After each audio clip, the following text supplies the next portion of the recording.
Good day, everybody. We're going to tie one of my favorite nymphs today that I like to use in the springtime. And I tie this in various versions, colors, and we'll go through some of that as I go along. Here's one I tied on an earlier video with a caddis green body and a pink tungsten head. Now we're going to just use regular straight brass heads, a little lighter than the tungsten. And I do change according to what I'm fishing, where I'm fishing. And off of the back of these, I like to use non-weighted versions in a caddis type hook. And I'm tying, this nymph here is being tied on a 730 size 14 hook, and these are tied on a 135 14. And what I like about not using beads on these, and I do them in greens, blues, purples, rust colors, mahoganies, is so that I tie them 18 inches behind, and while this one is, the right one is bouncing across the bottom, this one's floating, 4 to 5 inches up at 18 inches behind, and you're fishing another level. That's in slower streams. Really fast water, you're only up an inch or two, but it just depends where you're at, what you're doing. There's the caddis green color here.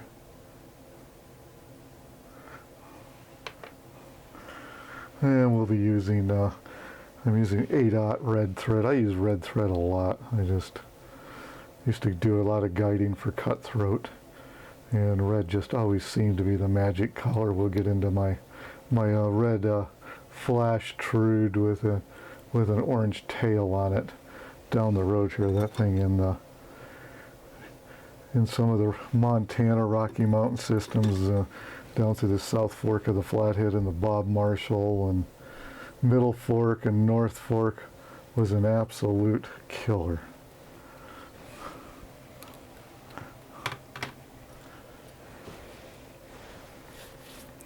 Alright, I get back in here. I like to tie off at about the mid-center of the hook. Right there. Right, put in. I got caught on the hook before, not paying enough attention. Alright, and for my tails, I've already got them pre-stacked in a little stacker like this. And what I'm using is Whiting Farms tailing packs. And I'm putting 4 colors together at once: speckled, yellow chartreuse, pink, and red. And I love these things. They're good for doing Adamses, anything you'd like. Hold it all over so everybody can see. I know everybody has a limited view here. And I've already got them cut off, ready to go.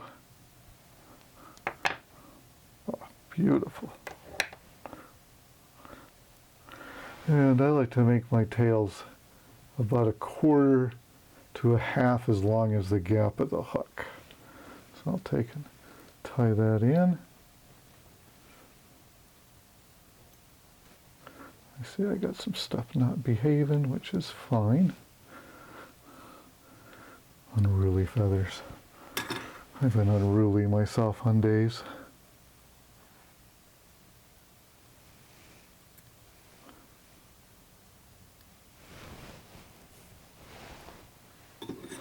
And we are tying today on a Regal vise, rotary. Revolution, actually, is what they call it. That's my favorite choice. I really like the instant clamping in and out of the hook. I love the bulldog bite. And in their super Magna model, I can't even remember, that's terrible of me. You can tie up to a 5/0 size hook in there. Has a couple of notches in the jaws. I've used it in the regular, in the Legacy Regal vise, and I liked it. It was very good. I haven't tied any saltwater flies or musky flies in a long time. So for the body on this, we're going to be using, I like to use turkey, goose, biots in different colors, blues, oranges. Even on this burnt orange one, I like to use this side as well for the body. And one of the other things I like to do before I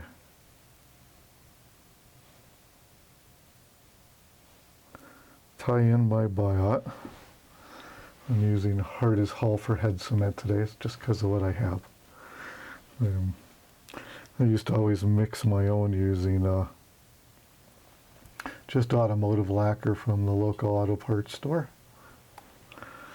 And that way I could thin it and have bottles according to what I wanted to use it for.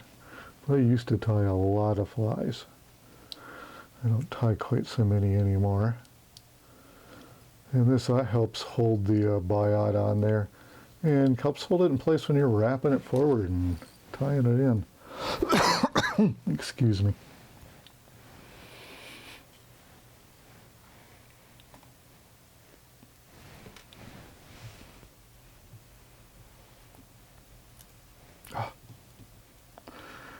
I put my Biot in a pair of Hackle pliers.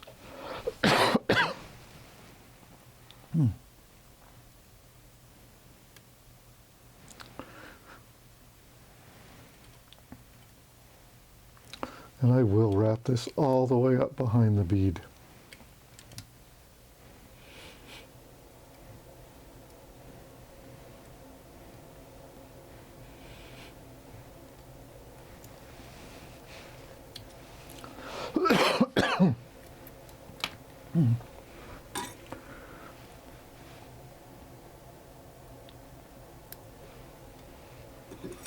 Gotta love the rotary. If you're going to spend money on anything, I recommend a rotary vise. Renzetti, Norvise, whatever your personal preference is. So this, I really don't tie it back a full third from the eye because you got the bead there.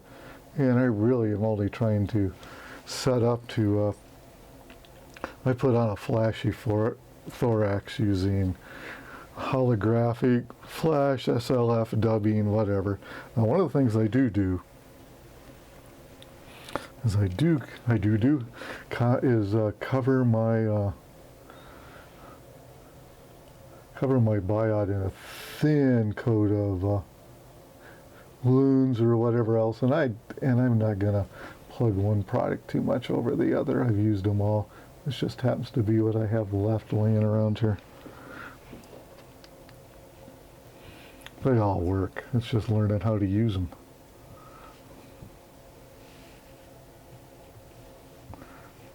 But the tail's got, under the UV light, has got like an iridescent color to it.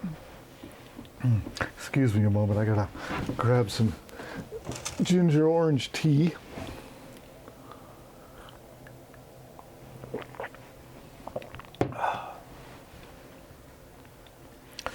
All right.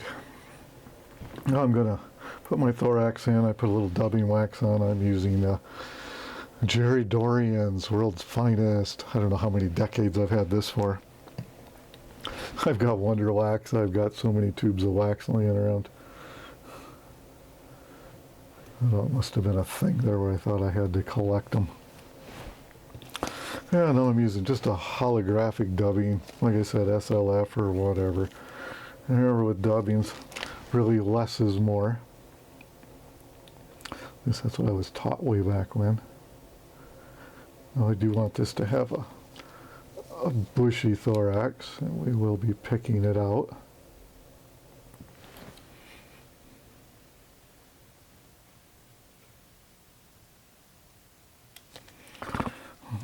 Jeez, nice snort.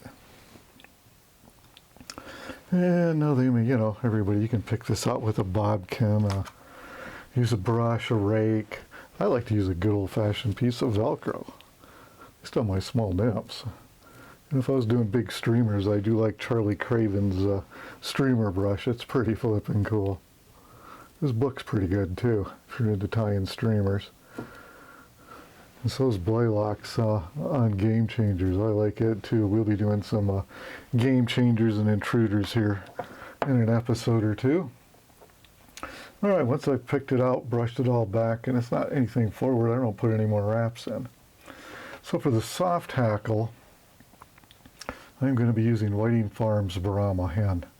And this is in a March brown color. One of the things I do like this center part. There's an old fly out of Missoula called a Potts fly. These are a little stiffer. They do really well on that type of a fly. And that's even when I do tie my my, oh heck, my caddis hook type pupa flies with if I'm doing a soft hackle. And you can take this thing all the way down. I mean a size 20 in here if you really so desire. I love it. We're going to be using the wing feather for this particular fly. I like the motion of it a little better. Grab myself a feather there. Strip all the plumage off of it.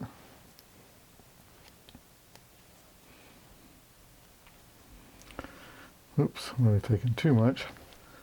But I'll pull it back like this.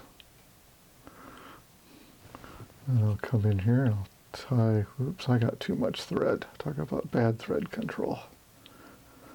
I'll pull that back just a little bit. And I kind of lost control of that baby. There we go.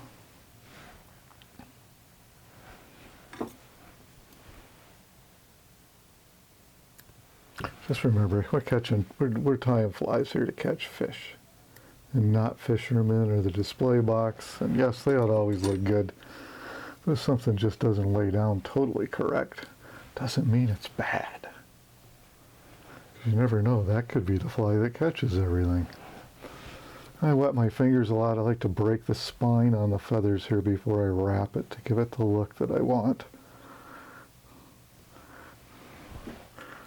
All right, so now I'll grab my hackle pliers.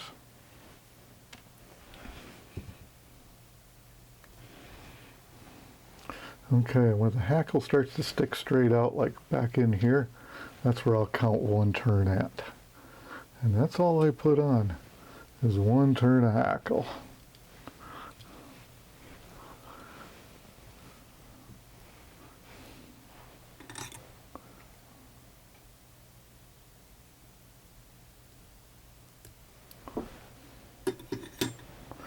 Look at the bobbins shake and spin. I'll just let that down, pull it back, throw in a couple of wraps. It's kind of get it a little wet there.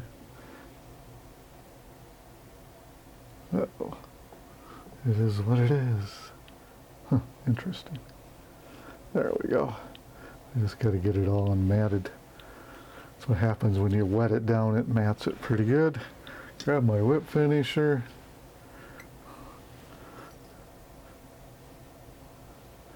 Do that. I'll grab some head cement later on here. I'll have a bunch of them and I'll go through and cement them all at once. Well, everybody have an awesome day. Here we are. Peace out.